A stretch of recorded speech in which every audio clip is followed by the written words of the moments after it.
Bismillahirrahmanirrahim. Assalamualaikum warahmatullahi wabarakatuh. Subhanaka la ilma lana illa ma 'allamtana innaka antal alimul hakim. Wa la hawla wa la quwwata illa billahil aliyyil azim. Rabbi yassir wa la tu'assir wa tammim bil khair ya fattah wa bika nasta'in. Nahmaduhu wa nusalli wa nusallim ala rasulihil karim wa ala alihi وأصحابه الفاتحين بهديهم إلى الحقيقة المجاذة أما بعد أعوذ بالله من الشيطان الرجيم بسم الله الرحمن الرحيم والعصر إن الإنسان لفي خسر إلا الذين آمنوا وعملوا الصالحات وتواصوا بالحق وتواصوا بالصبر صدق الله العظيم.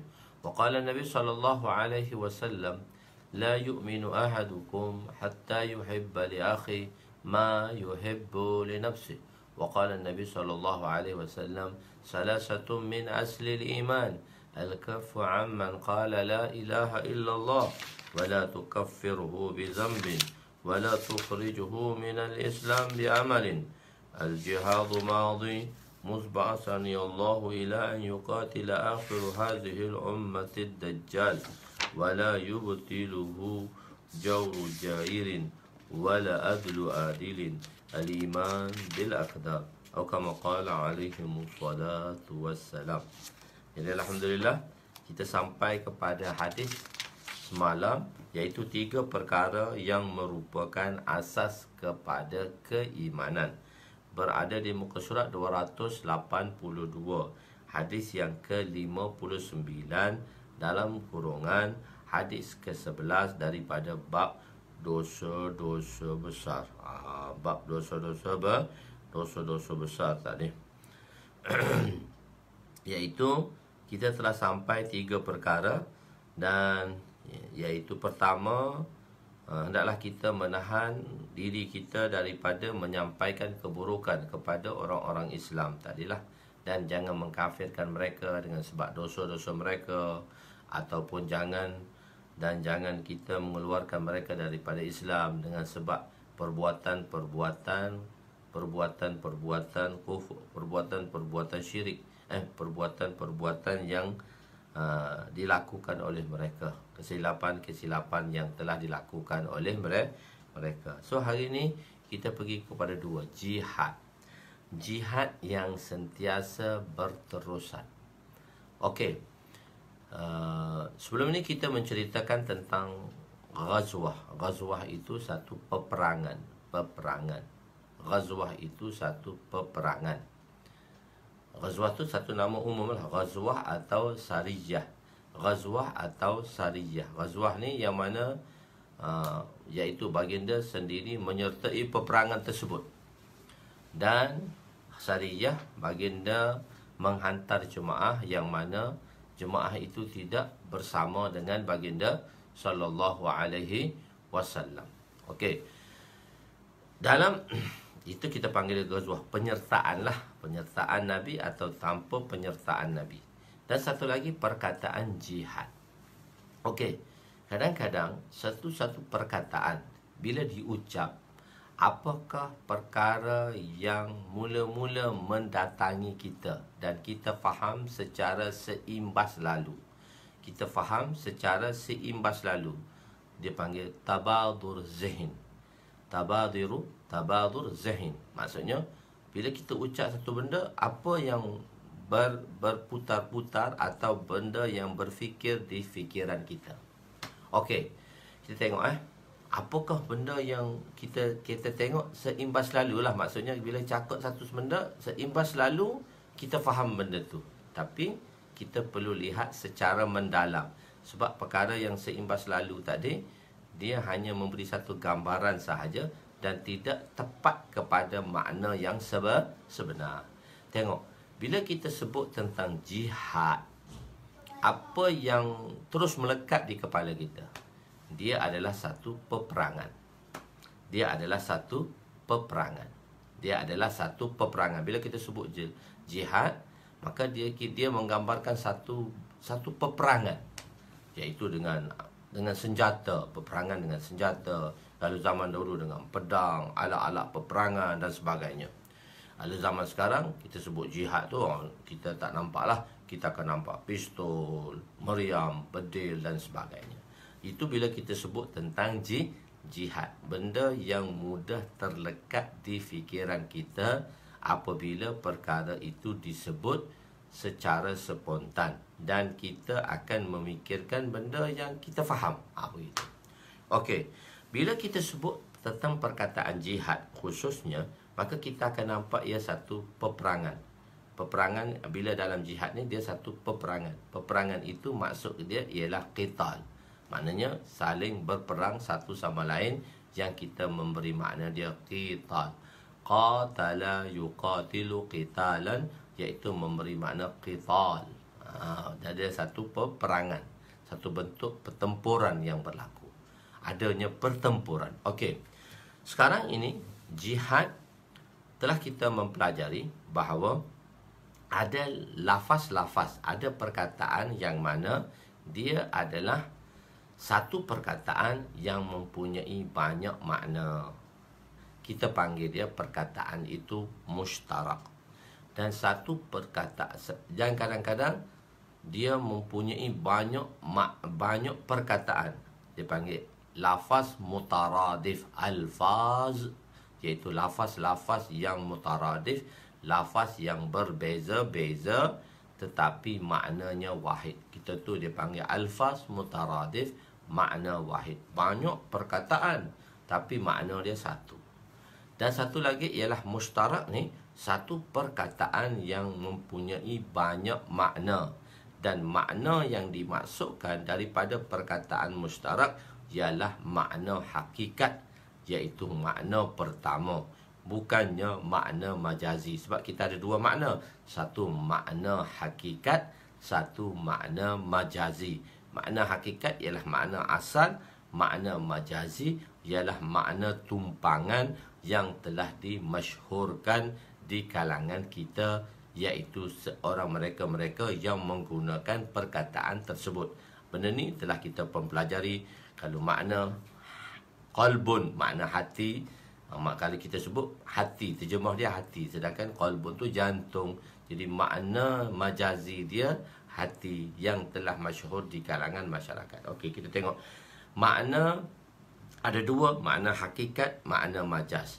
Dan mushtarak ialah lafaz yang mempunyai lafaz yang satu dan mempunyai banyak makna. Dan maknanya hanya pada makna hakikat, tidak pada makna majaz atau makna yang kedua.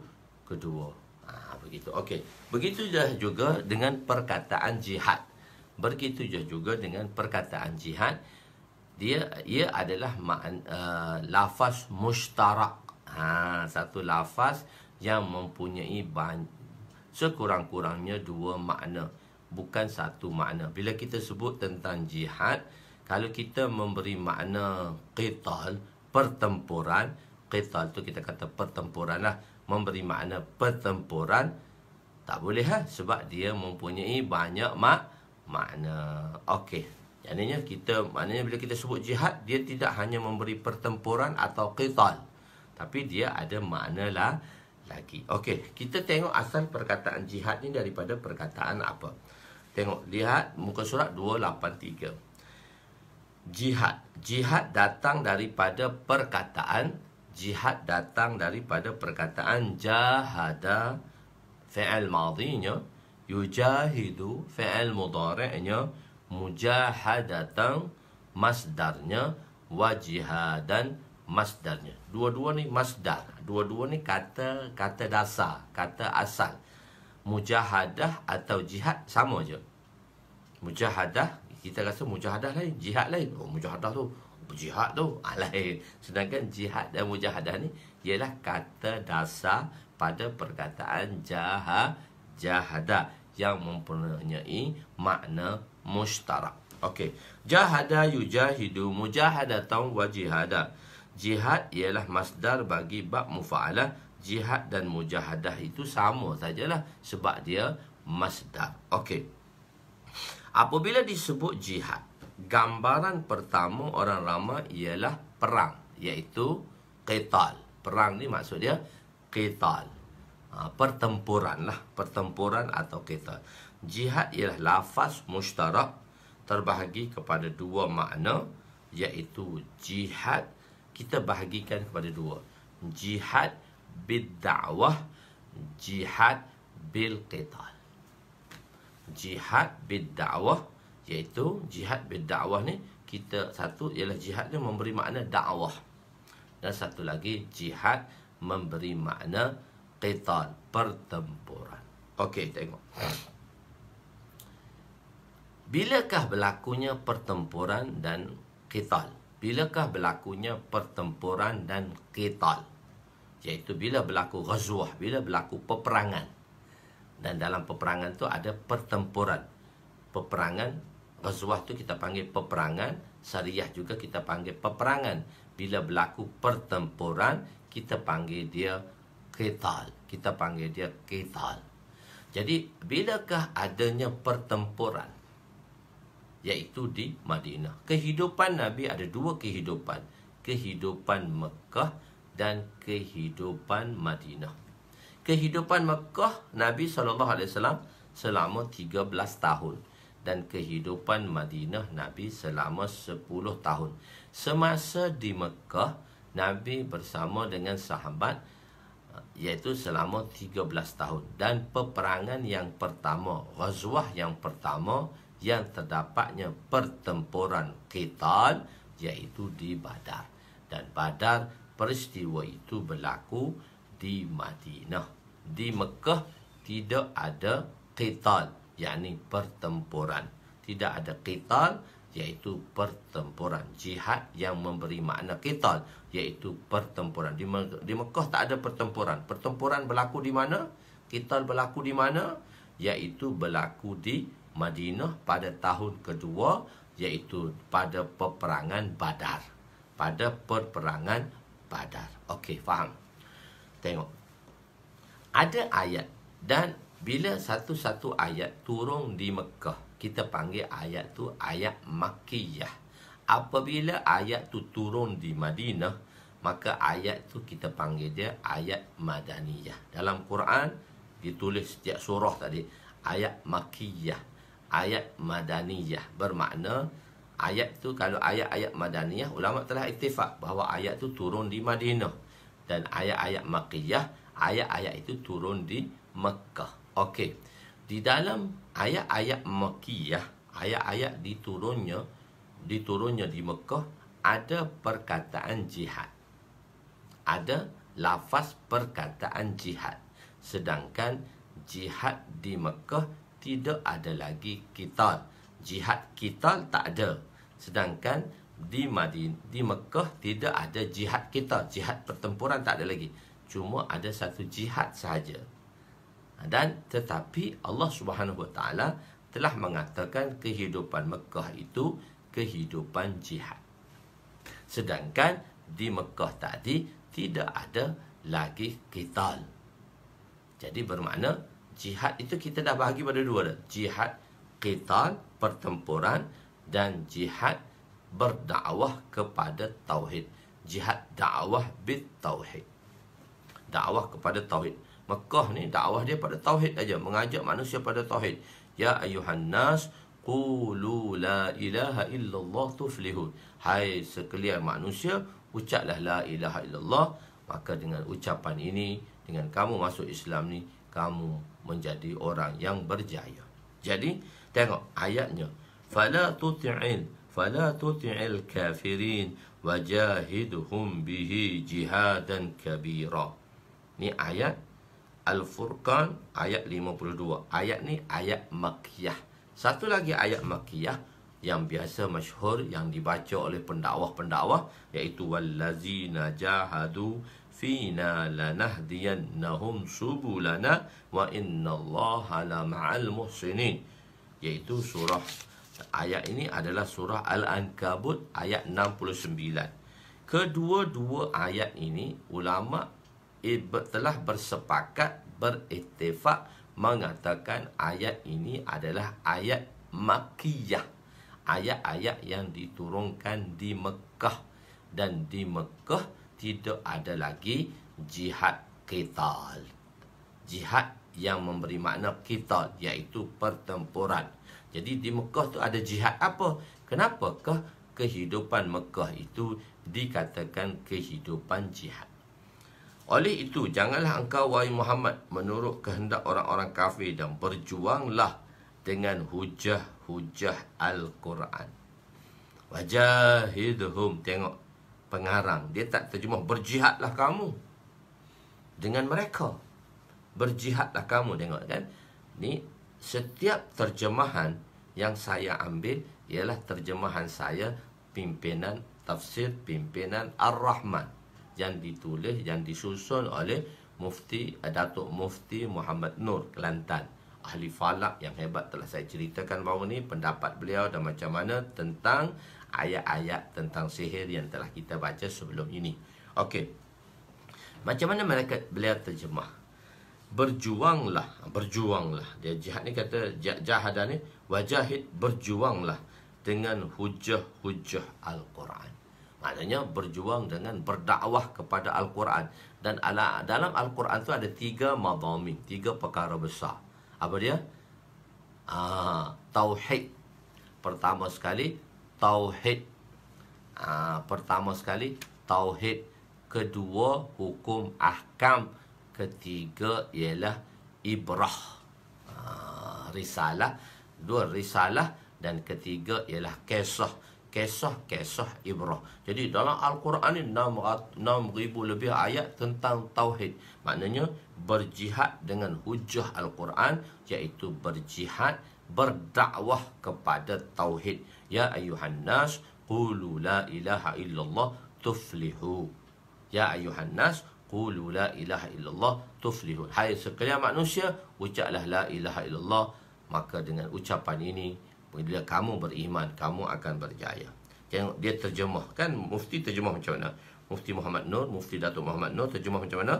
Rahmatullah alaih, iaitu berjuanglah dengan hujah-hujah Al-Quran, menghadapi mereka dengan perjuangan yang besar dan bersungguh-sungguh. Jihad itu satu perjuangan. Kita kata perperangan, perjuangan. Dan perjuangan di sini ialah perjuangan tauhid, dan dakwah di sini, perjuangan tauhid di sini ialah perjuangan tauhid di sini. Iaitu perjuangan dakwah lah. Dakwah itu kita dakwah kepada tauhid, dakwah pada mafhum kalimah, dakwah pada kebesaran Allah, dakwah kepada mafhum kalimah, dakwah kepada kisah-kisah Nabi. Qul lam naqussu 'alaika min anba'ir rasul ma nusabbitu bihi fuadak. Hai Muhammad, kami menceritakan kisah-kisah kerasulan kepada kamu untuk apa? Ma nusabbitu bihi fuadak, kerana kami nak memasukkan di dalam hati kamu iman. Ma nusabbitu, nak sabitkan iman dalam hati kamu.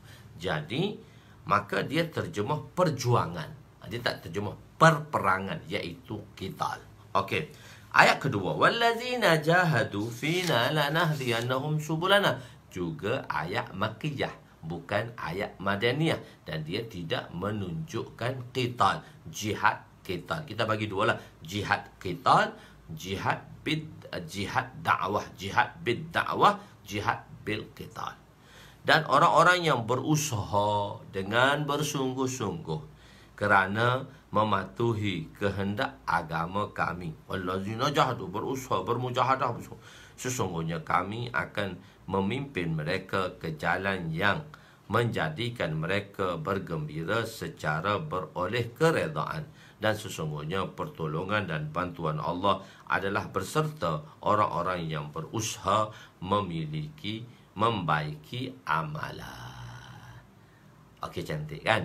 Jadi kita dah faham sekarang lah. Bila sebut perkataan jihad, dahulu mafhumnya yang menunjukkan satu peperangan, iaitu qital. Tapi sekarang kita dah faham bahawa jihad itu adalah lafaz mustarak yang bukan hanya memberi makna qital sahaja, tetapi juga memberi makna dakwah bit tauhid, iaitu mengajak kepada Allah yang Esa dan mengagungkannya.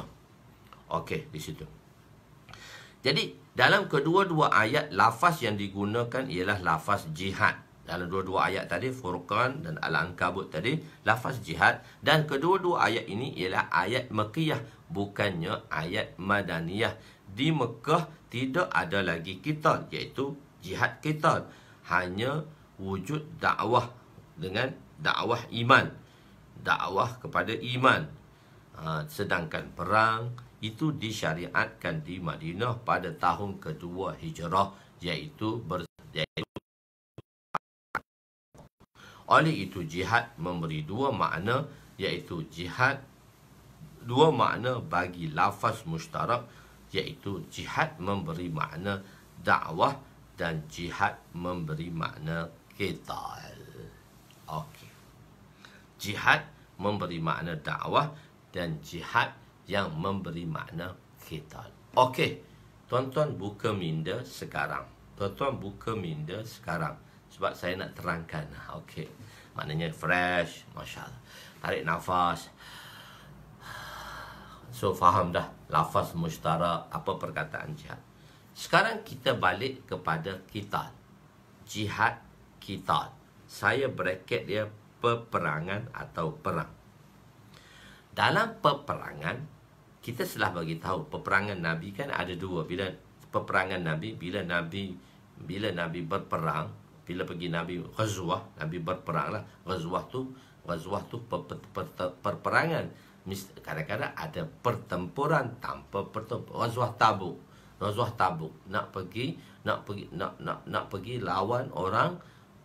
lawan orang Kristian, tapi tak ada pertempuran di Tabuk. Ghazwah Tabuk dipanggil ghazwah. Nabi pergi dengan 30,000 sahabat ke Tabuk. Nabi pergi dengan 30,000 sahabat, dipanggil ghazwah sebab dalam rombongan itu disertai oleh Nabi, maka dia dipanggil ghazwah. Tetapi tak ada pertempuran di Tabuk, tak ada qital, tak ada pertempuran. Jadi, okey, qital ini ialah ghazwah yang mana terdapatnya ghazwah atau sarajah yang terdapatnya pertempuran. Okey, qital sahabat, bila Nabi bertempur, dia ada dua pertempuran. Satu dalam bentuk bertahan, iaitu difak, dan satu lagi iqdam. Telah kita katakan ghazwah Nabi ada dua, bila bertempur ada dua. Satu dalam bentuk bertahan, iaitu difak, dan satu lagi ialah menyerang. Nabi banyak bertahan daripada menyerang. Nabi bertahan di Madinah, Nabi bertahan di Badar, lepas tu Nabi bertahan di Uhud. Yang menyerangnya orang kafir. Tahun ketiga Nabi bertahan di bandar Madinah sendiri, iaitu peperangan Khandak. Semua tiga-tiga besar tu, mula-mula tu Badar, Uhud dan Khandak. Semua Nabi bertahan. Nabi dalam bentuk bertahan. Sebab tu peperangan Nabi banyak bertahan, bukan menyerang. Sebab Nabi bukan datang untuk membinasakan manusia, tapi kerana terpaksa dibinasakanlah. Kerana terpaksa melanggari peraturan dan sebagainya, terpaksa langgar jugalah, maka berlakunya pertempuran tadi. Okey. Jadi Nabi banyak bertahan daripada menyerang. Dalam qital sahabat sebelum perang mereka akan berdakwah. Jadi bila Nabi sampai satu tempat, Nabi sampai rombongan satu tempat, atau sahabat sampai rombongan satu tempat, mereka akan dakwah dulu. Ajak kepada Islam dulu. Aslim, taslam, aslimu, taslamu. Islamlah kamu, maka kamu akan selamat. Aslimu, hai kamu semua orang-orang kafir, aslimu, taslamu, aslimu, masuklah kamu ke dalam Islam, maka kamu akan selamat. Mula-mula ialah berdakwah. Mula-mula sebelum bertempur, bila rombongan pergi, sebelum bertempur, maka kita berdakwah dulu. Sahabat-sahabat berdakwah dulu, mengajak kepada tauhid dulu, supaya beriman kepada Allah SWT. Okey, jika mereka tidak nak,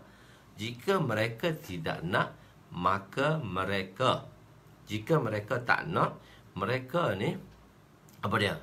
Sahabat akan kata, okey, sekarang kamu kalau tak nak masuk Islam, kamu berada di bawah jagaan orang Islam, iaitu menjadi kafir zimmi.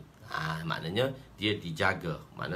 Maknanya kamu tunduk kepada Islam, kamu akur dengan Islam, kamu tak nak perang, kamu akur dengan Islam, dan kamu ni border kamu dan semua ni kamu akan terselamat, dan negara kamu akan menjadi kafir zimmi. Iaitu kafir zimmi ni maksudnya dan yang dah taat lah, yang telah berlakunya yang taat dan mengaku kekuatan Islam, itu kita panggil dia kafir zimmi. Kalau kafir harab pula, darul harab. Kafir harab, harab ni maksudnya peperangan. Haraba, harab ni pertempuran. Haraba yuharibu. Haraba ni maksudnya pertempuran. Harab juga memberi makna pertempuran. Jadi negara yang bertempur, negara musuh yang bertempur, maksudnya kita panggil dia kafir. Kalau negara tu kafir, kafir harab lah. Kafir harab ni kafir yang ada pertempuran dengan Islam. Dan tu satu kafir zimmi. Kafir zimmi ni orang yang membuat perjanjian kepada orang Islam dengan membayar jizyah. Yang membayar jizyah, yang kita panggil dia mudahnya bayar ufti lah, bayar cukai kepala lah. Dan bab cukai kepalanya nanti kita akan belajar jilid ke-7, iaitu jilid yang jilid ke-8. Jilid ke-8 sudah dalam typing dah, iaitu jilid ke-8, iaitu kita panggil dia jihad. Kita khusus bab jihad. Dia banyaklah cerita jihad, macam-macam dia semua hadis datang. Ni saya nak definasi dulu jihad. Situ kitabul jihad. Jilid ke-8 tu mula-mula start jilid ke-8 Midrajul Fawatih ialah kitabul jihad. Tapi jilid ke-6 dah siap, belum dicetak lagi. Jilid ke-7 1-2 bab lagi dalam melihat kepada hadis. InsyaAllah kita akan setting dia dan akan keluarkan secepat mungkin lah. InsyaAllah mungkin jilid 6 akan keluar dahulu dan jilid 7 InsyaAllah dengan izin Allah SWT. Jadi maksudnya kalau tak nak bertempur, okey, tak nak masuk Islam, okey, duduk di bawah jagaan kerajaan Islam, iaitu dengan berada di bawah kerajaan zimmi. Maksudnya kamu jadi zimmi kena bayar cukai kepala. Okey, dan biasanya orang cerita yang ketiga, kalau tak nak juga berperang. Tak nak juga berperang.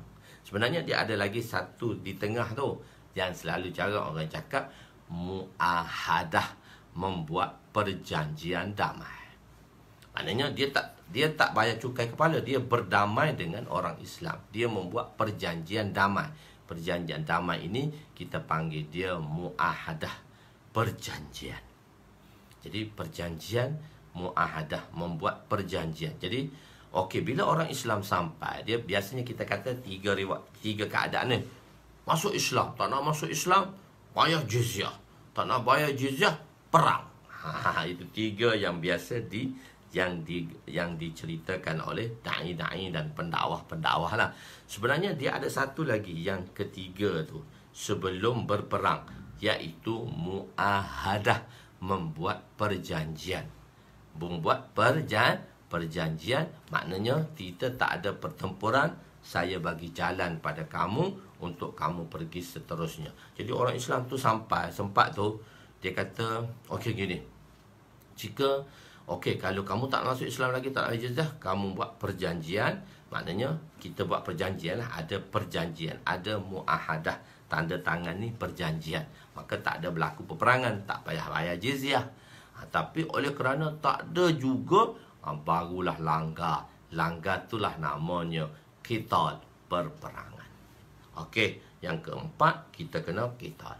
Macam ni lah, Jepun 1940 berapa, 45 ke 46 dia turun. 1940 dia turun mendarat di mana?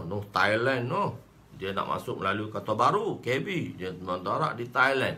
So dia kata ke orang Thailand, kami tak nak langgar kamu. Kami tak nak langgar kamu. Kami ni nak guna kamu nak masuk ke Malaysia aja, nak langgar Malaysia. Thailand kata okey, kami buka jalan dengan perjanjian, jangan kamu nak buat apa.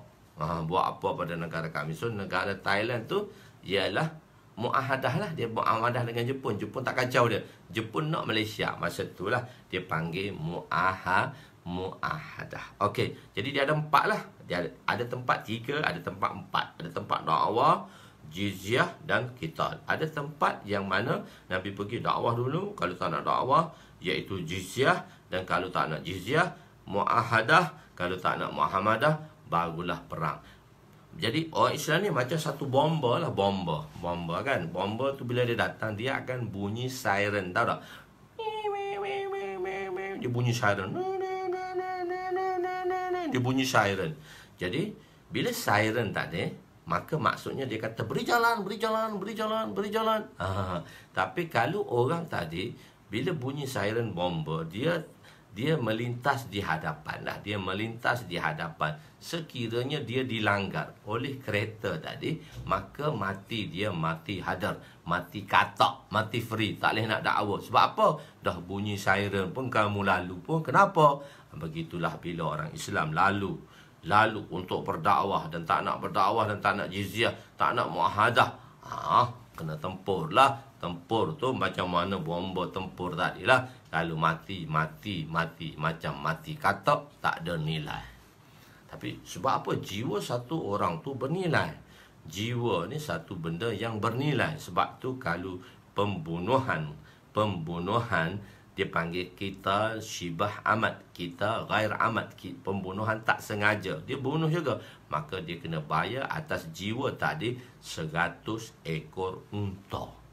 Jadi kalau kamu mati tak masuk Islam dengan pertempuran, maka mati kamu mati yang tak dibela, mati hadar, macam mati katak. Begitu. Okey. Jadi okey, sekiranya sahabat dia menghantar satu rombongan. Hantar rombongan sebelum pertempuran tadi, dia hantar satu rombongan. Jadi di sini qital, di dalam qital dan di dalam berada di bawah jizyah, dua benda, qital dan jizyah. Qital dan jizyah. Dalam qital ni nak menunjukkan secara ijmali, secara kasar, bahawa kehidupan sahabat ialah kehidupan dakwah. Kehidupan sahabat adalah kehidupan dakwah. Maknanya sahabat ni mesti berdakwah. Dia tak akan berperang dulu. Perang tu pilihan ketiga atau keempat. Pilihan ketiga atau keempat. Pilihan pertama, kedua bukan menjadi pilihan pertama dan kedua. Bukan menjadi pilihan. Dia pilihan ketiga atau keempat. Perang ni pilihan ketiga atau perang adalah pilihan keempat. Tapi mula-mula asal dia dakwah. Jadi bila nak bertempur, jemaah kita ni dia akan berkemah. Dalam berkemah, okey, kita kata satu-satu jemaah Maulana Yusuf rahimahullah, iaitu amir dakwah tabligh yang kedua. Beliau telah menerangkan macam mana kehidupan sahabat dalam peperangan. Dalam peperangan pun kehidupan sahabat, kehidupan dakwah dan kehidupan yang dipenuhi dengan amalan-amalan yang boleh menarik rahmat dan keredaan Allah. Okey, bila kita pergi satu berdakwah, bila kita pergi satu tempat, sahabat dia tak berdakwah 3 hari, dia tak berdakwah 40 hari, sebab dia pergi tak ada tahu masa. Bila tak tahu, kadang balik lambat, kadang balik cepat, dia tak ada masa di zaman sahabat. Cuma zaman kita ni kita tentu 30 hari, tentu 3 hari, 40 hari, itu sebagai mengambil masa-masa tertentu atas dasar pengislahan. Itulah bab lain, kita cerita semula. Okey, jadi dia pergi 3 hari. 3 hari berapa jam? 3 hari ni berapa jam? 3 hari ialah 72 jam. 3 hari adalah 72 jam. Jadi untuk menguasai medan, untuk menakluki sesatu-satu medan, sahabat hanya mengambil masa dalam masa yang singkat sahaja, tanpa masa yang panjang. Jadi masa yang panjang itu dihabiskan di mana? Okey, 3 hari pergi, sahabat nak bertempur, nak menang perang dengan masa yang singkat. Dia tak makan masa lama, berbulan-bulan, tak payah. Makan masa yang begitu singkat saja. Bertanya sahabat muda kepada sahabat tua. Sahabat tua ni perjuangan dia orang-orang dahulu, macam pengorbanan dia. So orang-orang muda ni dia rasa dia kuat sebab di zaman dia lah penaklukan kerajaan Islam telah berlaku. Maka sahabat muda telah tanya sahabat tua. Sahabat tua tanya sahabat muda. Dia kata, berapa lamakah kamu untuk menakluki satu medan, untuk menakluki satu pertempuran dalam satu medan tempur? Sahabat tua tanya sahabat muda, sebab sahabat muda ni dia rasa dia hebat. Jadi sahabat tua tanyalah. Kadang-kadang orang hebat tu kita kena tundukkan dia sikit. Jangan dia rasa dia hebat sangat.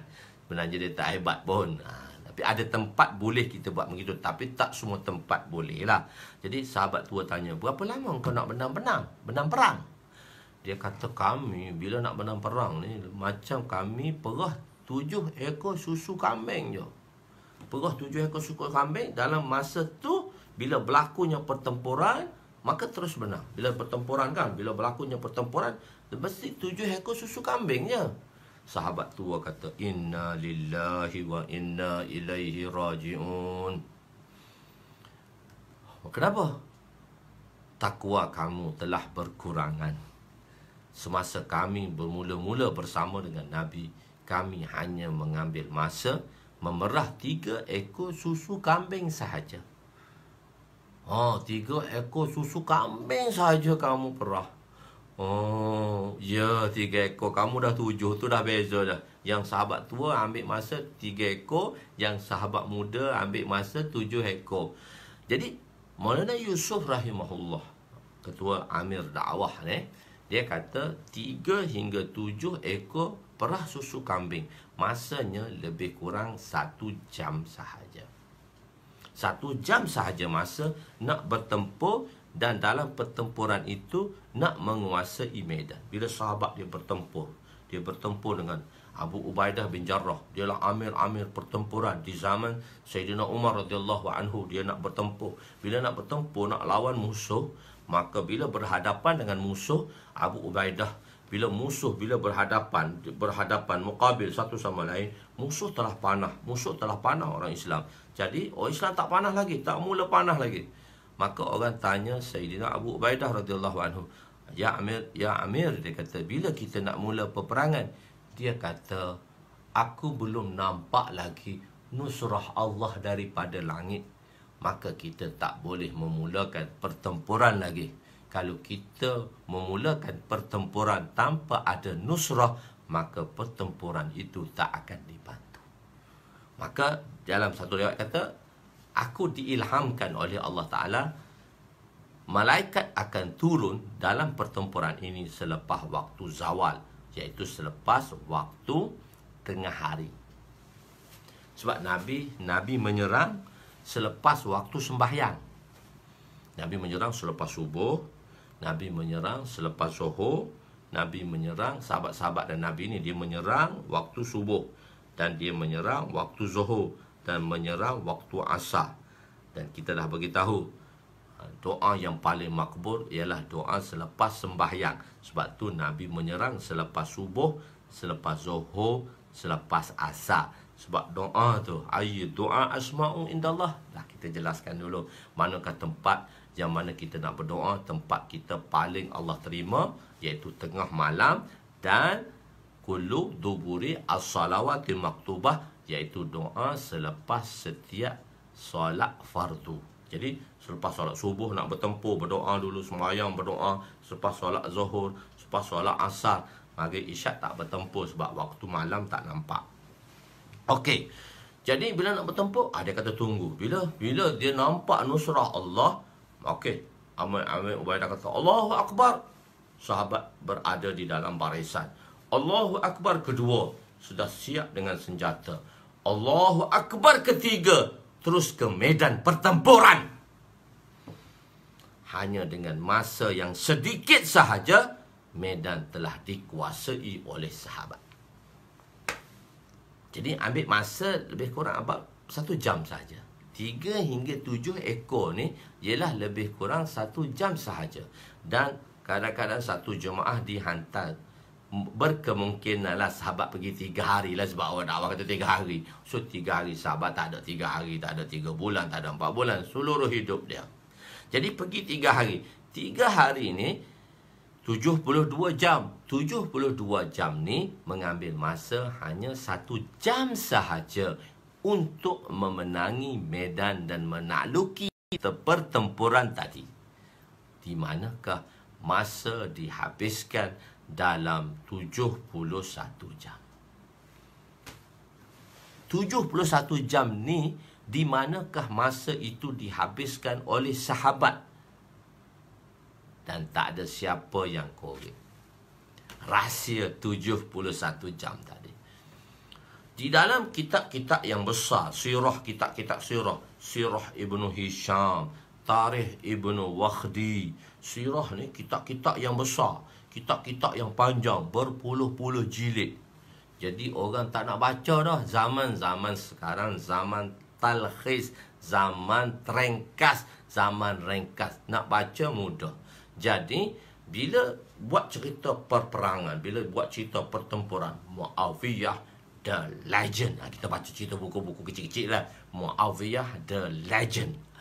Apa gambaran dalam buku tadi? Di gambaran di depan buku tadi, Muawiyah the legend.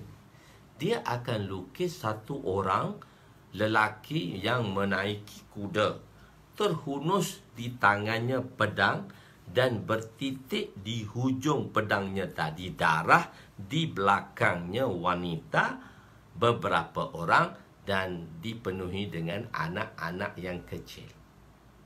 Apa gambaran di situ? Islam adalah teroris. Islam adalah teroris. Islam ni kerja dia duk menunggang kuda, nak perang orang je. Pedang dia sentiasa terhunus, darah menitik di pedangnya, di belakangnya beberapa wanita, kahwin banyak dan anak ramai. Itulah kehidupan Islam. Nafsu semata-mata, bunuh orang, nak bunuh orang, hidup dengan isteri yang ramai, anak pinak yang banyak. Itu satu gambaran yang salah di dalam Muawiyah the legend. Sebagai contoh lah, itu satu gambaran yang salah. Sedangkan Islam bukan begitu. Nak bertempur tu berdakwah dulu, nak bertempur tu berdoa dulu. Pertempuran ialah jalan yang ketiga atau jalan yang keempat, yang kita panggil dia qital. Yang kita panggil dia qital. Jadi dalam pertempuran tadi, jadi manakah masa yang dihabiskan dalam 71 jam? Kerana masa untuk memerangi peperangan pertempuran hanya 1 jam. 71 jam ni lah sahabat penuhi dengan amalan-amalan menarik rahmat Allah. Dalam kisah Hayatus Sahabah di jilid ketiga, orang Cina, orang-orang Barat, orang-orang Rom telah menghantar surat kepada orang Cina untuk mendapat bantuan mereka nak bertempur dengan orang Islam. Sebab orang Islam ni dah hebat masa tu. Dengar saja tentera Islam belum sampai, hati dah kecut perut dah. Sebulan lagi tentera Islam belum sampai, dah kecut perut dah. Jadi Rom ni nak bertempur dengan Islam, mendapat bantuan Cina. Cina kata, bayangkanlah, ceritakanlah sifat orang yang kami nak bantu kamu semasa di dalam pertempuran. Qiyamul lail, shaumid dahar. Dia kata orang ni sepanjang malam berdiri depan Tuhannya, sepanjang hari berpuasa. Cina kata, Masya Allah, kalaulah tentera yang kami nak hadapi ini bersifat sedemikian, kalau kami menghantar rombongan pertama, tentera yang begitu ramai, bilangan pertama berada di negara kamu dan bilangan terakhir berada di negara kami. Maksudnya panjangnya tentera, ramainya tentera.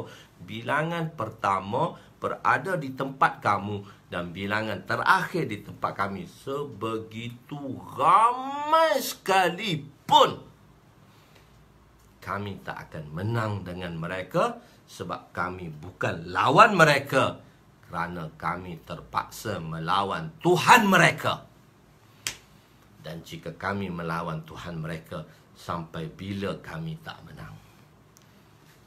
Itu kehidupan sahabat. Orang Islam tu dah tahu dah. Sahabat ni, dia akan dakwah dulu. Baru dia perang. Perang itu pilihan ketiga dan keempat. Dia dakwah dulu. Last kali kedua, jizyah. Ajak dulu. Dakwah dulu. Itu orang yang telah tahu. Dan mengambil masa yang begitu sikit. Dengan masa 1 jam tadi, Abu Ubaidah bin Jarrah ambil masa 1 jam. Saya bawa satu kisah di sini. Qital dalam sahabat, kita baca di sini. So penerangan tu tinggal dulu, kita baca, lepas tu kita akan bagi penerangan lagi. Qital, sahabat ada 2, difa' bertahan dan iqdam menyerang. Nabi banyak bertahan daripada menyerang. Dalam qital sahabat sebelum berperang, mereka akan berdakwah dulu. Hatta orang kafir yang ditawan setelah diperangi sebelum diberi dakwah, mereka telah meminta pengadilan daripada khalifah untuk memansuhkan peperangan mereka. Bahkan keputusan qadi bahawa penawanan itu dimansuhkan dan tentera Islam perlu keluar daripada tempat penawanan itu. Ini berlaku kerana orang kafir pun mengetahui bahawa jihad sahabah maksudnya dakwah Islam. Bukan pertempuran, bukan pembunuhan. Ialah maksud sahabat, ialah Islam. Orang kafir tu tahu dah. Bila orang kafir tahu, dia kata orang Islam serang kita, belum dia dakwah lagi kita. Dia dah serang kita. Dia telah membuat pengaduan kepada khalifah Islam. Jemaah dihantar, tentera dihantar. Tentera tak ditanpa berdakwah. Maka dia kata, penaklukan ini tak aci. Tak boleh kira, tak aci. Sebab apa? Sebab tanpa dakwah. Orang Islam telah tahu. Orang Islam, orang bukan Islam, tahu apa itu sahabat dan apa itu Islam. Allah, kitab itu sendiri menunjukkan kehidupan sahabat dakwah. Kehidupan tu dalam 3 hari tu, ke orang kurang tu, kehidupan mereka tu dakwah. Apabila satu jemaah sahabat keluar, contohnya selama 3 hari, saya beritahu, ada 72 jam. Masa yang digunakan untuk mengalahkan musuh adalah waktu yang singkat. Sahabat tua bertanya kepada sahabat muda, berapa lama masa yang digunakan untuk mengalahkan musuh dalam medan tempur? Sahabat muda mengatakan selama 7 kali perahan susu kambing. Kata sahabat tua, inna lillah, kami hanya gunakan waktu selama 3 perahan susu kambing sahaja. 3 hingga 7 perahan susu kambing, anggarannya 1 jam. Oleh itu baki selama lebih kurang 71 jam digunakan untuk dakwah dan amal. Berdakwah satu sama lain, beramal. Jadi berdakwah dan beramal. Jadi 71 jam tu habiskan masa dengan amalan-amalan, dengan dakwah dan amalan-amalan Islam. Tunjukkan amalan Islam tadi secara practically, secara amaliyah. Allahu Akbar. Itu kehebatan sahabat. Yang mana? Jadi zaman sekarang zaman touch and go. Zaman touch and go pula Ustaz. Maksudnya bila kena tol, dia kena ada touch and go. Touch and go pun dah lambat dah. Kita pakai mula-mula bayar manual. Sebelum touch and go lagi, kena bayar manual. Beratur, kena ambil tiket, kena bayar manual. Jangan payah. So zaman touch and go, touch and go pun dah rasa lewat dah. Pakai smart tag pun dah lewat dah. Pakai apa dia dah? RFID, radio frequency dah. Cepat dah. Kalau negara-negara maju, dia tak pakai RFID dah. Dia hanya cuma ada satu tengah jalan tu, dia ada satu sensor aja. Kalau Singapura tu dia tak ada tol pun, dia ada satu sensor aja. Lalu kawasan tu dia ada sensor. Siapa yang tak berbaki kad, dia kena saman. Sebab dia lalu sensor tu tak ada duit. So RFID pun lambat dah. So zaman nak cepat. Zaman nak cepat. Zaman manusia mengaji nak talkhis. Zaman manusia mengaji nak cepat. So bahas tertentu. Minta maaf, kalau ngaji universiti, tak ngaji detail kulit ke kulit. Dia akan bahas bab-bab dan tajuk-tajuk. Itu ngafal tajuk-tajuk bab-bab, berapa orang Islam. Jadi bila berapa orang Islam bertempur, berapa mati, berapa telah dibunuh, mana orang Islam telah takluki, itu hanya satu data. Sedangkan kehidupan data itu berada di dalam kitab-kitab yang tebal, iaitu di dalam Tarikh Ibnu Waqdi, Syarah Sirah Ibnu Hisham, dan banyak lagi kitab-kitab yang tebal yang menceritakan seluruh kehidupan orang Islam, iaitu sahabat, tanpa digali dan dikorek oleh kita semua. Dan kita hanya menengok luaran, kita mengatakan Islam itu peperangan. Dan itulah perkataan jihad yang dimaksudkan, yang tidak difahami oleh masyarakat. Itulah ini kena dengar 3 kali ni, bukan kena dengar 2 kali ni, kena dengar 3 kali ni. 2 kali pun pening kepala lagi nak faham dia. Ni kena dengar 3 kali. Ahmad Nobli Muhammad kena dengar 3 kali, saya rasa. 3-4 kali tak apa kena dengar. Sebab satu susunan, saya nak susun dia. Ini ni diceritakan oleh, ni dalam bayan Maulana Yusuf Rahmatullah Alaih. Itu saya campurlah sedikit sebanyak pengetahuan saya. Dan selalu ustaz kami menceritakan benda ni. Bila tajuk mengaji Kitabul Jihad, Maulana Abdul Rahman akan cerita benda ni. Di setiap ajib Maulana Abdul Rahman cerita.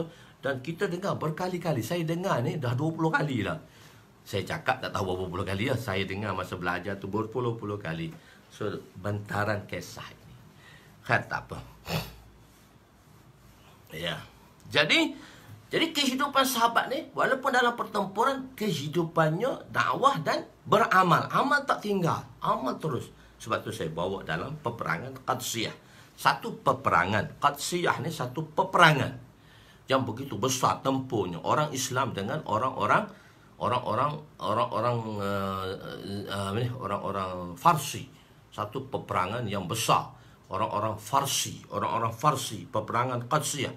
Jadi orang dalam peperangan Qadsiyah ni, iaitu orang Farsi akan menghadapi orang Islam. Orang Farsi akan menghadapi orang Islam. Dalam orang Farsi, kedatangan mereka seramai 200,000. Orang Islam hanya 30,000 sahaja. Jadi orang Farsi ni, dia tak boleh nak bertempur dengan orang Islam, dia takut. Maka dia mendapat bantuan Yahudi yang tahu seluk-beluk negara Arab, yang duduk di negara Arab, seluk-beluk negara Arab, pandai cakap Arab dan selalu tahu seluk-beluk peperangan negara Arab. Sebanyak 60,000 yang berada di hadapan, tentera hadapan, dia panggil Muqaddamatul Jaish. Dia duduk depan. Jadi dia 200,000, dia takut mati. Orang kafir ni dia takut mati. Orang Islam duduk depan. Sebab tu Sayyidina Khalid kata, kami ada satu orang, kami ada satu rombongan dengan kami, matinya disukai sebagaimana kamu suka untuk meraihkan kemenangan dengan arak-arak di mulut kamu. Tapi kami ada satu golongan yang mana matinya disyuki dan disukai di dalam pertempuran itu. Sebab matinya mati syahid. Okey. Jadi 60,000 Arab yang Yahudi yang boleh bercakap Arab, tahu elok-belok cakap Arab, dan 200,000 nak bertempur, 260,000 lah nak bertempur dengan 30,000 sahabat. Jadi selok-belok, orang tak pandai nak selok-belok negara Arab. Dia kata kita orang Arab. Kalau kita tengok tentera mujahidin yang nak lawan tu, tentera mujahidin yang nak lawan apa? Yang nak lawan di Afghanistan, nak lawan Rusia tu. Tuan-tuan, dia makan apa? Dia makan apa? Satu tentera tu saya tengok, dia kata dia makan apa? Dia kata kami makan gur. Gur ni ialah, kalau kita agak ni lah, gula Melaka. Dibuat daripada air tebu, dan di dalam air tebu tadi dia akan buat gula Melaka, keping itu, tapi dia akan letaklah badam, chestnut, akhrut, so makanan-makanan yang kering yang berkhasiat tu, chestnut, badam, hazelnut, so dia letak ke kacang lah di dalam, digaul dengan bersama dengan apa tu, digaul dengan bersama gula Melaka, dia ketul-ketul itu dipanggil gur dalam bahasa Parsi dan Urdunya. Dan dia buat roti kering. Dia bakar roti, dia keringkan di tengah padang, dia kering. Dia roti basah tu dia berat, dia keringkan roti tu jadi ringan, keras roti tu. Dia letak belakang dengan beg dia. Nak pergi tempur, dia letak gur, dia letak roti kering kat belakang. Bila lapar, time nak makan, roti tu kena rendam air supaya jadi lembut. Roti tu gigit masa lembut, dan gigitnya gula Melaka yang dicampur buah-buahan kering tadi sebagai kuahnya, dan roti yang dibasahkan tadi sebagai lautnya dan sebagai makanan asasnya. Makan tu je nak bertempur. Kawan ni kena goreng daging burger dulu baru boleh bertempur nak makan tu. Anak murid saya, contoh dia, satu nak bagi contoh, kita ni orang yang begitu lemah. Anak murid saya, dia mengaji dengan saya di Seri Petaling, kelas 5. Dia kata, Ustaz, saya nak pergi Tomboro, tempat tu ada mujahadah. Jadi kita belajar tempat mujahadah. Saya kata, kau belajarlah di sini dulu, habis kau pergi sambung sana. Ustaz tak larang pun, tapi tak ada istiadat, tak ada kemampuan. Kena bina kemampuan dulu. Saya kata, dia kata, nak juga pergi. Saya kata kat dia sebelum dia pergi, kamu ni makan Pizza Hut, boleh ke kamu makan tempe hut? Pizza Hut dengan tempe hut. Ya, kat Indonesia tu mana ada lauk kau makan kat pondok tu, tempe je, tempe hut. Engkau ni anak orang kaya, tiap-tiap minggu, masa tu awal tahun 2000 tu, tiap-tiap minggu datang Pizza Hut delivery. Saya kata, Pizza Hut delivery cari saya, letak atas nama saya. Dia kata, Ustaz, ada pelajar Ustaz ni order ni. Saya kata, saya pun tak makan Pizza Hut delivery. Saya pun tak makan Pizza Hut delivery. Dia order. Saya kata, kau makan tiap-tiap minggu Pizza Hut, macam mana kau boleh makan tempe hut? Bunyi tempe hut pula. Dia pergi sebulan balik. Pergi sebulan mengajar, tak tahan, balik. Lepas balik, saya kata, kenapa? Betul lah Ustaz, tempe hut lah, tak ada Pizza Hut. Baru tahu. Jadi orang-orang barat ni dia makan mewah, makan dia pelik, makan dia susah. Nak bertempur padang pasir macam mana? Sebab tu kalah di Afghanistan, orang-orang Rusia kalah. Kalah di segi jasmani pun kalah dah pertempuran tadi. Kehebatan. Begitu. Jadi orang-orang Farsi ni nak lawan orang Islam di Qadisiyah, mana boleh lawan, tak tahu. Letak orang Arab. Berlakunya pertempuran. Saya nak beritahu amal sahabat. Amal yang dilakukan oleh sahabat. Amal yang dilakukan oleh sahabat ni ialah macam mana?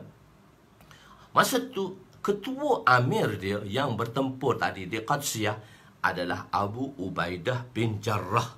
Abu Ubaidah bin Jarrah radhiyallahu anhu. Abu Ubaidah bin Jarrah. Dan di antara penglimanya ialah Khalid Al-Walid. Khalid Al-Walid buat mesyuarat. Dia kata, esok nak bertempur ni, kita nak lawan 60,000 ni tentera di hadapan ni. Khalid kata, bagi saya lawan seorang je lah, 60,000 tu tak ada apa pun lah.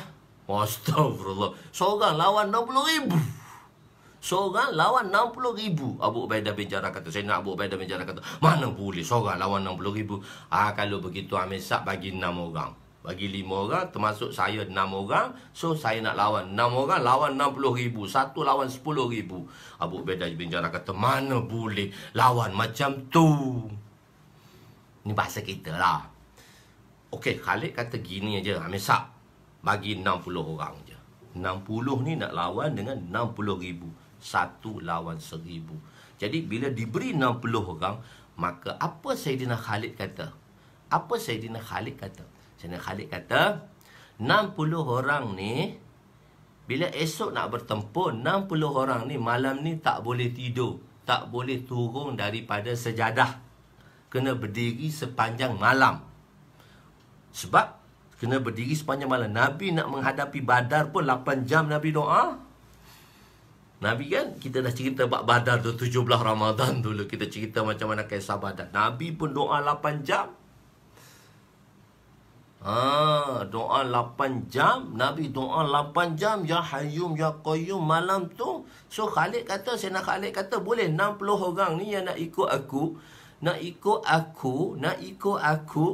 Tapi jangan jos mata-mata. Jos tu mesti ada dengan persiapan. Macam mana sahabat membuat persiapan. Macam mana membuat persiapan. Jadi, 60 orang tu sepanjang malam tak turun daripada 3 sembahyang. Yang selebihnya di antara 30,000 tu lepas 60 orang di antara 30,000 tu boleh bangun, boleh tidur, boleh tahajud, boleh apa. Tapi 60 ni nak duduk depan ni mesti dengan amal.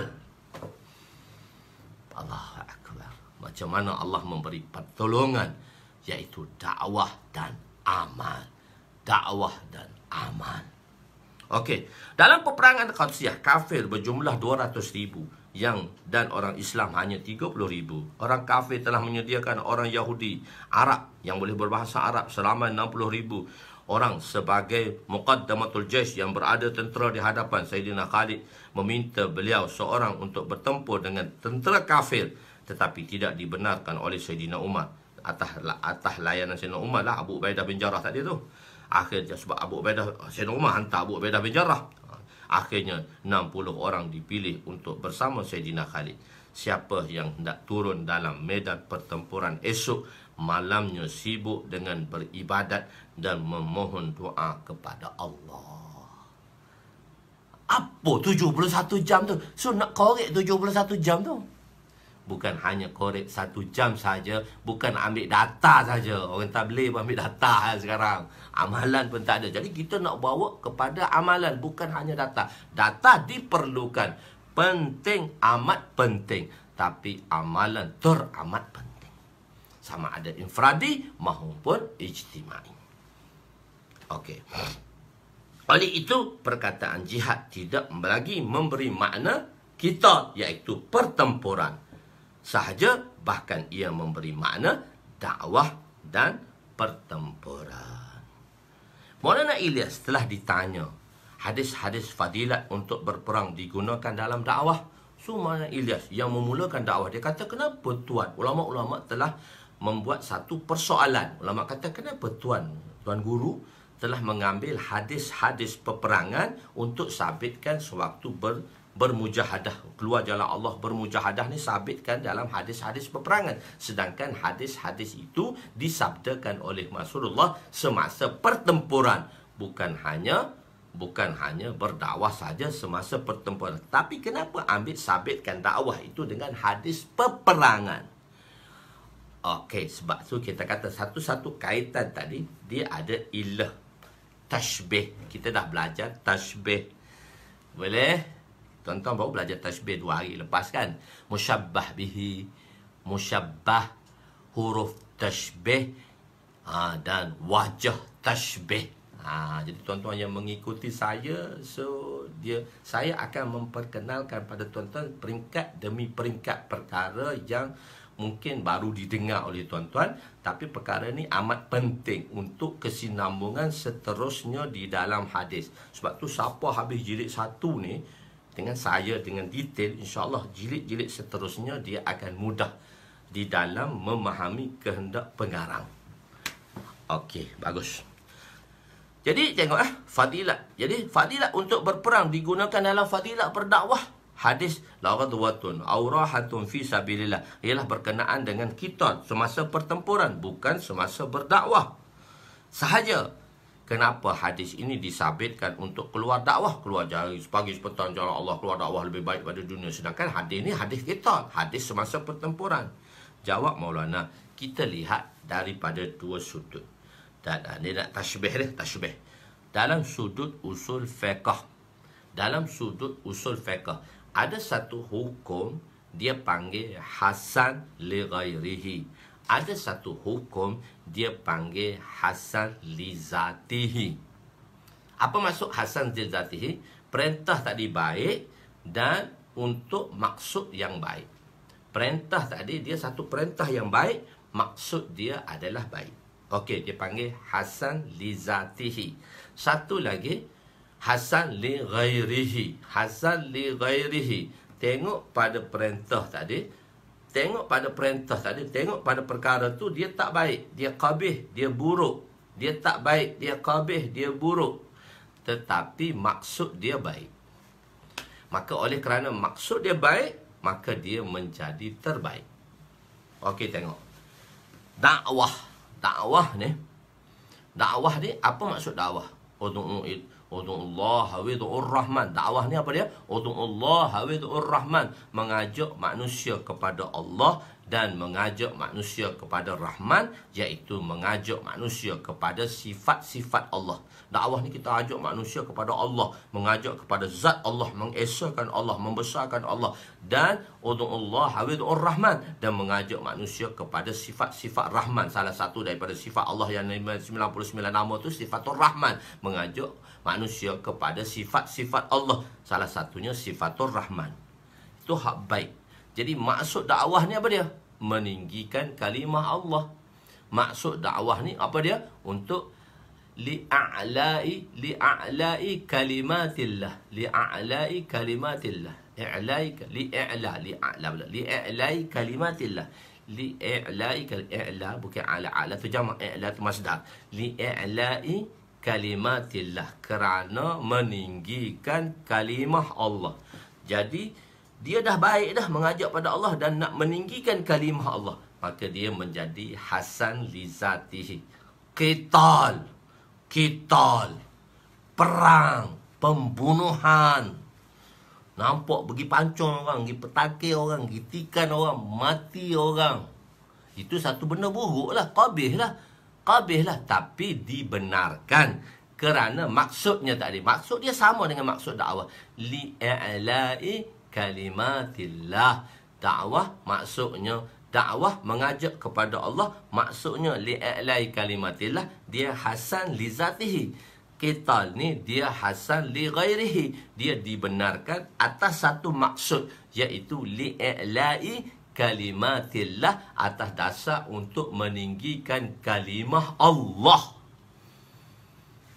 Nak meninggikan kalimah Allah. Jadi satu benda dakwah ni, qital ni, satu benda. Hadis ni semasa qital, semasa pertempuran. Jadi satu benda tak elok, kerana maksud yang elok, pahala dia sepagi sepetang di jalan Allah lebih baik daripada dunia dan isi-isinya. Jika satu benda tadi baik dan maksudnya baik, sepatutnya dia mendapat 2 kali ganjaran pahala. Boleh faham? Dakwah, qital, dia qabih, dia tak elok, tapi dia dibenarkan kerana li'a'la'i kalimatillah. Dia panggil hasan li ghairihi. Tapi dakwah itu hasan li zatihi. Dia benda yang baik, mengajak manusia kepada Allah dengan maksud li'a'la'i kalimatillah. Jadi satu maksud yang baik, tujuan yang baik, satu maksud yang tak baik dengan tujuan yang baik dapat pahala sepagi sepetang. Kalau dua-dua baik, sepatutnya 2 kali ganda. Tapi hadis tu tidak ada lafaz hadis yang seumpama itu, maka saya memadai dengan hadis la ghadwatun aw rahatun fi sabilillah khairum minad dunya wa ma fiha. Saya harap tuan-tuan faham. Okey, kita pergi baca-baca. Maulana Ilyas ditanya, kenapa hadis-hadis fadilah untuk berperang digunakan untuk fadilah dakwah? Hadis la ghadwatun aw rahatun fi sabilillah tadi ialah berkenaan dengan qital, bukannya dengan berdakwah. Kenapa hadis ini disabitkan untuk keluar berdakwah? Jawab Maulana, dilihat dari sudut usul fiqh, apakah maksud qital? Qital ialah maksud dia i'la'u kalimatillah, li'a'la'i kalimatillah, ataupun i'la'u kalimatillah. Kalau tak ada li tu, huruf ja tu, li'a'la'i ataupun i'la'u kalimatillah. Begitu juga dengan maksud dakwah. Maksud yang sama. Qital ialah pembunuhan pada zatnya, pada babnya adalah buruk, tetapi menjadi hasan li ghairihi kerana maksud i'la'u kalimatillah. Oleh itu, qital itu qabih, tetapi kerana maksudnya yang baik, maka pahalanya sebegitu tinggi. Jadi bagaimana pula dengan dakwah yang pada zatnya baik dan maksudnya ialah i'la'u kalimatillah. Qul ud'ullah hawid'ur rahman, itu maksud dakwah. ajak manusia kepada Allah dan ajak manusia kepada sifat Allah, maka sepatutnya dakwah itu mendapat dua ganjaran berbanding dengan sesuatu yang buruk tetapi disebabkan maksud yang baik, maka ia mendapat ganjaran. Akan tetapi hadis yang menyebutkan tentang ganjaran yang paling tinggi ialah hadis ni, la ghadwatun an Anas radhiyallahu anhu qala la ghadwatun aw rahatun fi sabilillah khairum minad dunya wa ma fiha wa huwa bu'd ba'd al hadis rawahu Bukhari fi babi sifatil jannah wan nar. Sayyidina Anas meriwayatkan bahawa Rasulullah SAW bersabda, sepagi sepetang di jalan Allah adalah lebih baik daripada dunia dan isi-isinya. Oleh itu saya, kata Maulana Ilyas, telah memadai dengan hadis ini. Sepatutnya dakwah mendapat ganjaran yang lebih besar, tetapi tidak ada nas yang lebih besar ganjarannya daripada hadis ini. Maka saya berpada dengan nas ini. Ini jawatan dalam ilmiah lah, jawapan ilmiah. Jihad. Nabi kata al-jihad. So balik pada hadis tadi. Tahu nak masuk hadis tadi. Al-jihadu madin. Jihad yang sentiasa berterusan. Bila kita sebut jihad, maka terpancarlah di fikiran kita sekarang bukan hanya memberi makna qital, tapi memberi makna dakwah kalimah dan memberi makna qital. Tuan-tuan baru boleh faham. Bila sebut al-jihadu madin, dulu kita kata jihad sentiasa berterusan, makna kita kena perang sepanjang masa. Salah makna tu. Al-jihadu madin, jihad yang sentiasa berterusan. Jadi kehidupan Nabi ada dua kehidupan. Kehidupan Mekah dan kehidupan Madinah. Kehidupan Mekah dan kehidupan Madinah.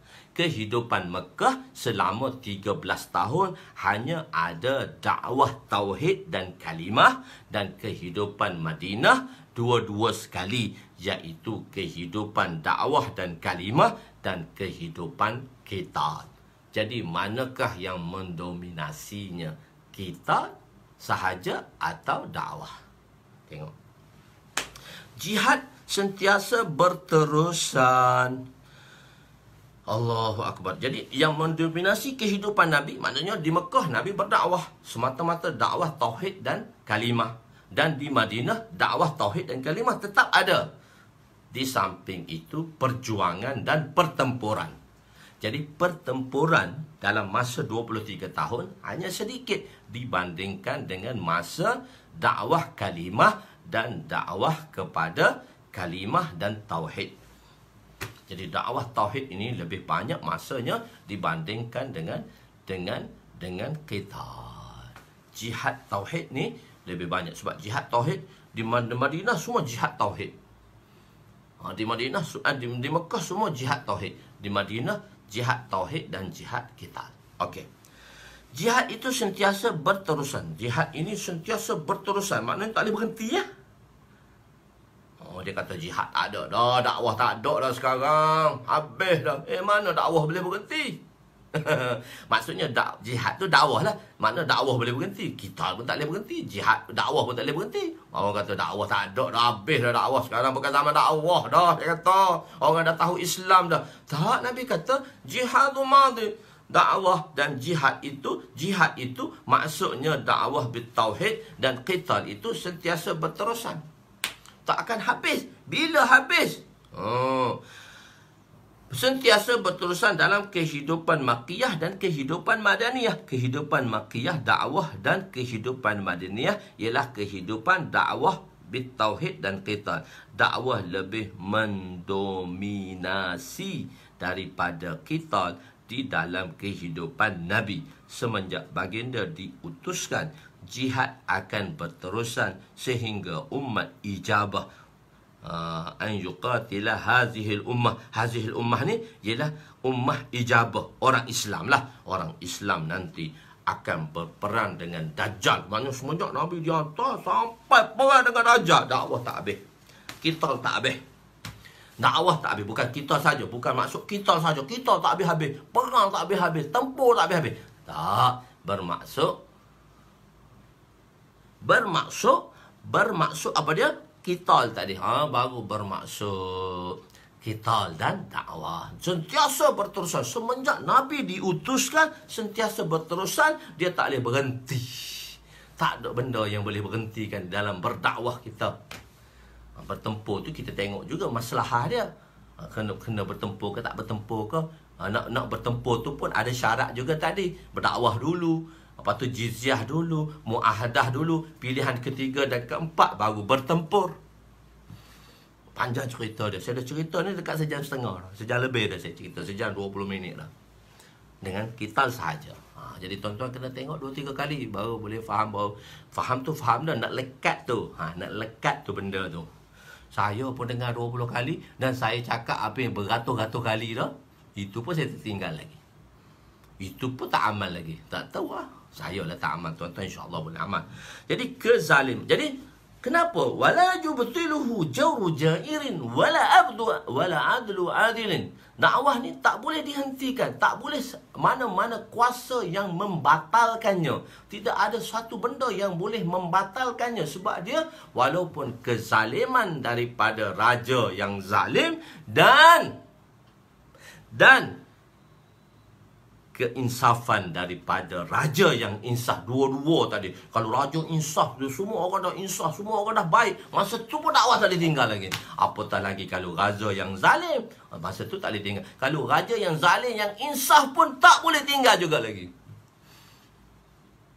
Kena faham. Wala yubtilu jawru jairin wala adlu adilin.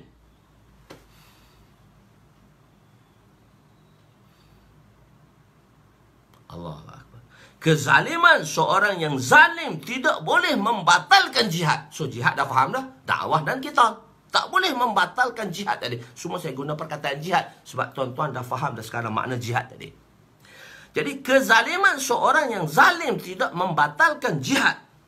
Yakni jika perintah jihad itu dikeluarkan oleh pemimpin yang zalim, mesti kita patuhi untuk melawan musuh yang berdatang pada kita. Orang luar nak mari bantu kita, kita tak tahu dia siapa.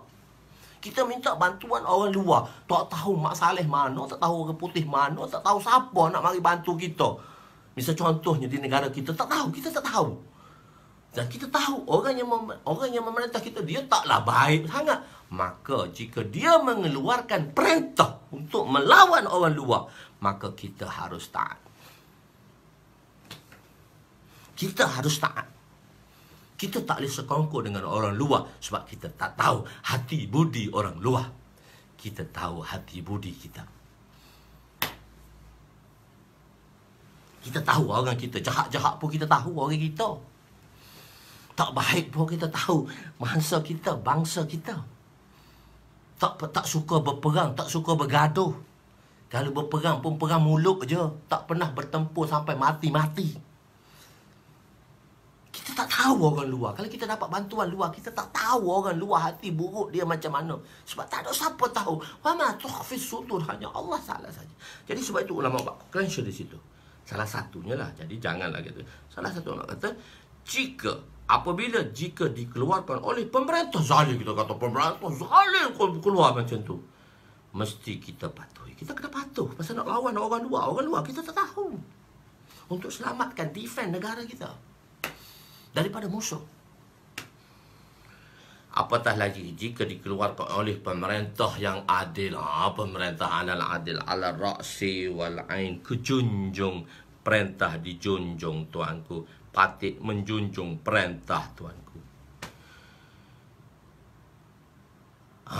Jadi apatah lagi pemerintahan tidak membatalkan. Apatah lagi jika dikeluarkan oleh pemerintah yang adil dan pemerintah. Kezaliman pemerintah itu tidak membatalkan perintah jihad yang dikeluarkan. Walaupun dia zalim, dia perintah kita sekarang kita nak bertempur dengan musuh kita. Dia zalim, mana kita boleh bantu dia? Tak, sebab hak zalim dalam negeri kita tahu dengan zalim, hak luar negeri kita tak tahu baik buruk dia. Mana kita tahu ya?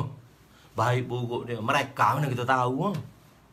Baik buruk dia, mana kita tahu mereka baik buruknya. Dia kata dia aja baik, orang lain semua tak betul lah kau. Oh, terkeluar juga dah. Tak keluar dah tadi. Terkeluar juga. Mana kita tahunya kita nak bersama dia, dia bantu kita. Nah, jadi, walaupun pemerintah kita sekiranya kita tak tahu zalim, kita sendiri zalim pun tak tahu, kita tak boleh nak kata kau orang munafik tak munafik. Kita munafik pun tak tahu. Kita dah belajar bab munafik kan. Maksud kedua, itu maksud pertama. Maksud kedua ialah jika seluruh dunia dipenuhi dengan kezaliman. Dunia ni semua dengan kezaliman. Tadi dari segi pemerintah juga dunia ni semua kezaliman. Atau keadilan. Semua dah adil dah. Semua zalim dan adil. Dalam keadaan itu pun jihad tidak terbatas. Jadi semua orang merintah dah adil dah semua. Apa semua dah baik habis dah semua. Kalau hak zalim tu tak apalah, kita fahamlah, kita kena buat untuk menarik rahmat Allah. Hak adil tu, pemerintah dah adil dah. Itu kena buat lagi, tak boleh tinggal lagi. Dakwah ni, tak boleh tinggal lagi jihad ni. Atau raja yang adil tetapi kafir. Raja tu adil, dia kafir. Dalam keadaan ini pun jihad tidak boleh ditinggalkan. Maksudnya kalau kita dapat pemerintah tu kafir tapi adil. Tuan-tuan kan tahu kan 22 bulan. 22 bulan. Benda ni dah kita hadapi dah. Oh, ni orang kafir tu. Dalam orang kafir, jika dia adil sekalipun, dia mendakwa dia adil sekalipun, dan dia raja kafir dan dia adil, tetapi kafir dalam keadaan adil, masa tu pun kita rasa tak apalah, dia walaupun kafir tak apa, bagus adil.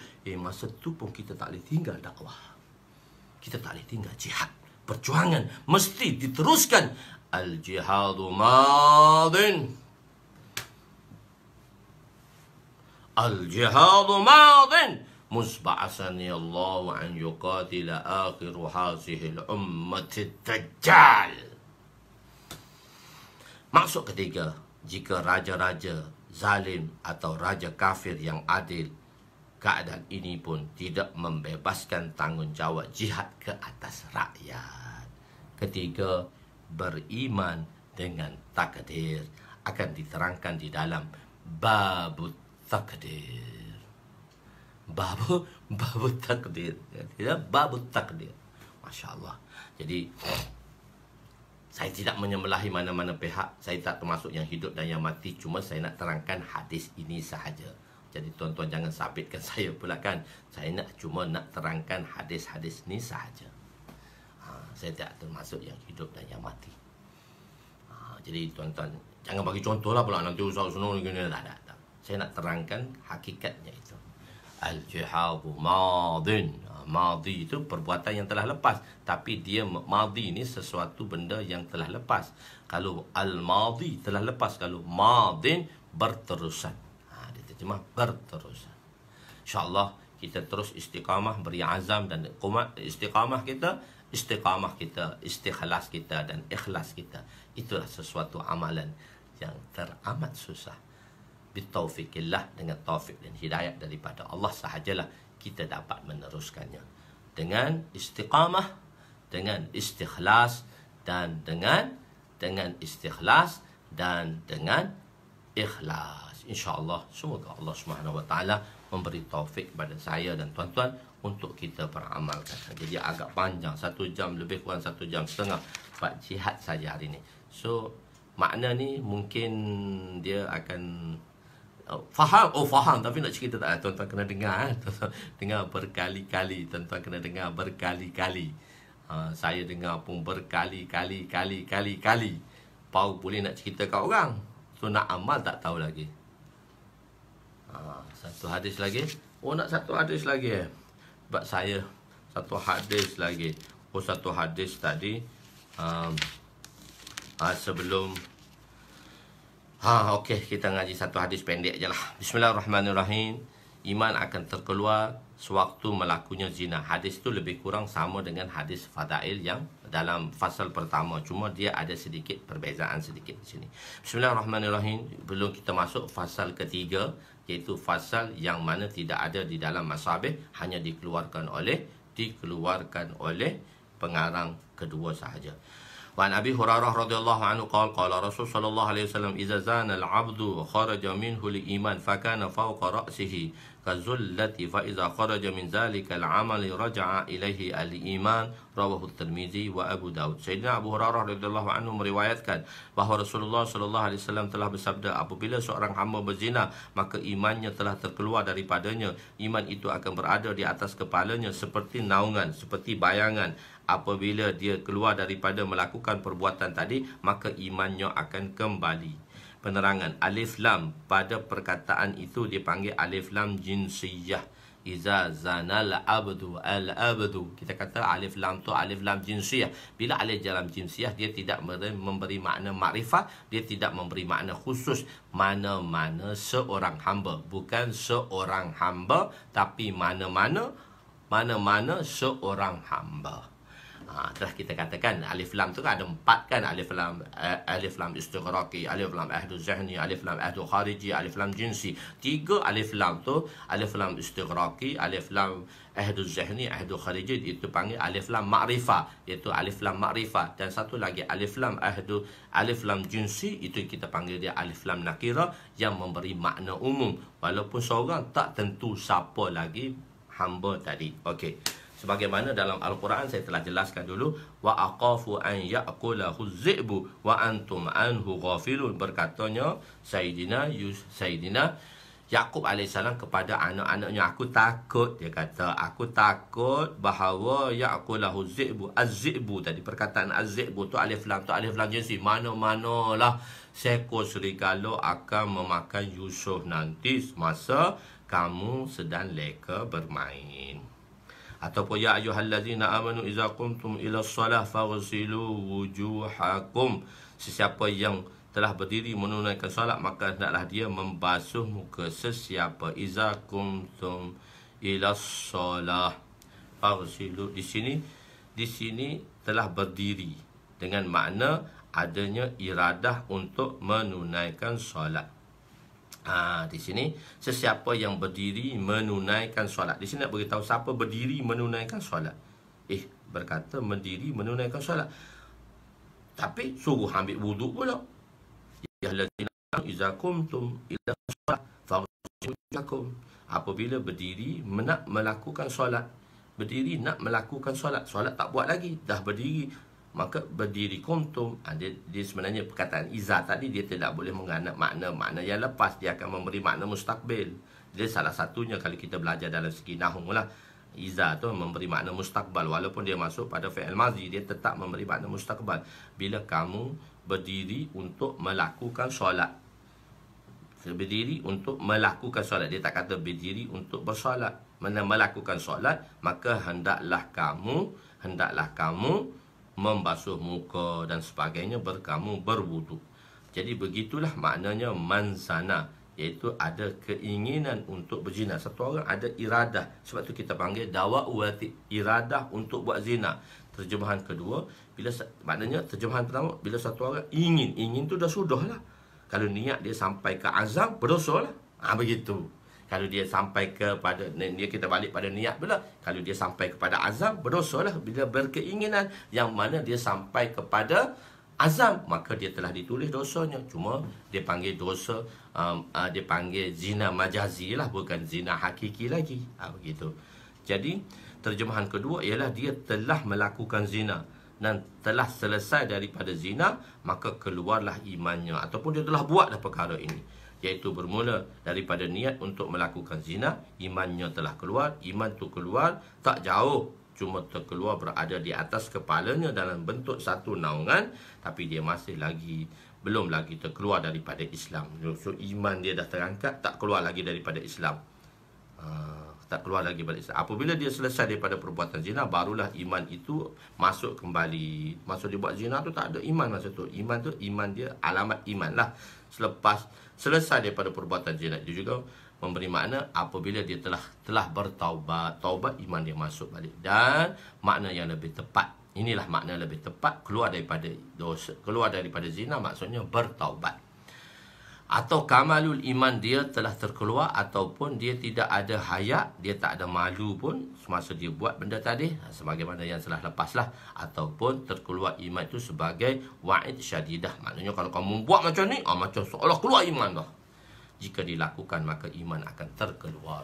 Wallahu a'lam. So kita akan masuk 10 nasihat kepada Sayyidina Mu'az. Sayyidina Mu'az yang mana Nabi nak hantar dia kat Yaman, dia duduk ausani ya Rasulullah, usini ya Rasulullah, usini ya Rasulullah. Tuan, nasihatlah saya. Usini ya Rasulullah. Tuan, nasihatlah saya. Ausa usini ya Rasulullah. Nasihatlah kami. Ya. Nasihatlah saya ya Rasulullah. Ausini ya Rasulullah. Nasihatlah saya. Banyak Nabi-Nabi nasihat kepada beliau. InsyaAllah daurah kita insyaAllah minggu depan. Dan ada dah masya-Allah kawan-kawan yang berdaftar. Kawan-kawan yang belum daftar lagi, status kematian seorang yang mati semasa berzina. Tadilah kalau status kematian dia dosa besar lah. Dia tidak kafir lah. Tidak, kita berpendapat dia tidak kafir. Kalau kita tengok pada zahirnya. Tapi kepada i'tikadnya kita tak tahu. Kalau dia beriktikad bahawa zina tu halal, so dia terkeluar daripada Islam. Dia terkeluar daripada Islam. Tapi kita tak menghukum dia terkeluar Islam sebab kita tak tahu benda dalam i'tikad. So hukum luarnya kita mengatakan dia adalah fasik dan dia berdosa dan tidak kekal dalam neraka, kata ulama, kata Ahlus Sunnah wal Jamaah. Cuma Mu'tazilah dan Khawarij mengatakan dia keluar daripada Islam atau dia fasik tetapi masuk neraka, kekal dalam neraka. Jadi kita pun orang beriman, orang Ahli Sunnah wal Jamaah, kalau dosa tu tak diampun, kena dululah duduk dalam neraka. Tetapi lepas tu dikeluarkan kerana ada iman dalam hatinya. Wallahu a'lam. Haya tu kan tahu dah kan, sifat malu. Kita kata al-haya syu'batun minal iman. Al-haya syu'batun minal iman. Haya tu kita takrifkan dengan iman, kita tasbihkan dengan iman. Maksudnya haya tu iman. Maknanya orang yang berzina tu dia tak malu langsung lah. Iza tastahyi fasna ma syi'ta. Jika tak malu boleh buatlah apa-apa saja. Begitu. InsyaAllah yang pada belum daftar lagi untuk daurah kita, insyaAllah saya akan cuba habiskan minggu depan dalam 6 jam untuk daurah Kitabul Ilmu. Selepas tu di hujung bulan 6 kita akan mulakan Kitabul Salat, iaitu Kitabul Taharah pada jilid kedua. Wa'id syadidah tu ialah ancaman yang keras lah. Kalau kau buat macam ni, kena macam ni. Ancaman yang keras. Wa'id syadidah saya dah terangkan tadi, ancaman yang keras, insyaAllah. Sebab penekanan dan ancaman yang keras lah, supaya kita mengelakkan diri daripada melakukan perbuatan tersebut. Pelacur kita doa lah pada dia, moga Allah bagi hidayah. Okey, jadi untuk itu insyaAllah tuan-tuan yang belum berdaftar, terus berdaftar. InsyaAllah saya, insyaAllah lah, insyaAllah saya target dalam 3 tahun lah, insyaAllah kita akan habiskan kitab ni. Malah kita pun baru ada jilid ke-5, jilid ke-6, ke-7, ke-8 akan keluar tahun ini. 6, 7, 8 insya-Allah tahun ini. 9, 10, 11 tahun depan 2021. So tahun 2020, tahun 2021, 2022. So kita 2023 lah, baru 3 tahun. Okey. 2000 kita start bulan 5 kan? Kita start bulan 5 kan? Bulan 5 2021, bulan 5 2022, bulan 5 2023. Gitulah ending itu, insyaAllah. Moga Allah panjangkan usia, Allah sihatkan kita. Semoga kita terus insyaAllah. Di samping tu kita belajar dan kita terus amalkanlah dan kita sampaikanlah. Wallahu a'lam. Aku qouli hadza, astaghfirullahal azim li wa li walidayya wa li jami'il muslimina wal muslimat wa lil mu'minina wal mu'minat al ahya'i minhum amwat bi rahmatika ya arhamar rahimin ya awwalal awwalin wa ya akhiral akhirin wa ya dzul quwwatil matin wa ya rahimal masakin wa ya arhamar rahimin. Zalamna anfusana wa in lam taghfir lana wa tarhamna lanakunanna minal khashirin. Wa sallallahu ala sayyidina Muhammadin wa ala alihi wa sahbihi ajma'in. Walhamdulillahi rabbil alamin. Taqabbalallahu minna wa minkum.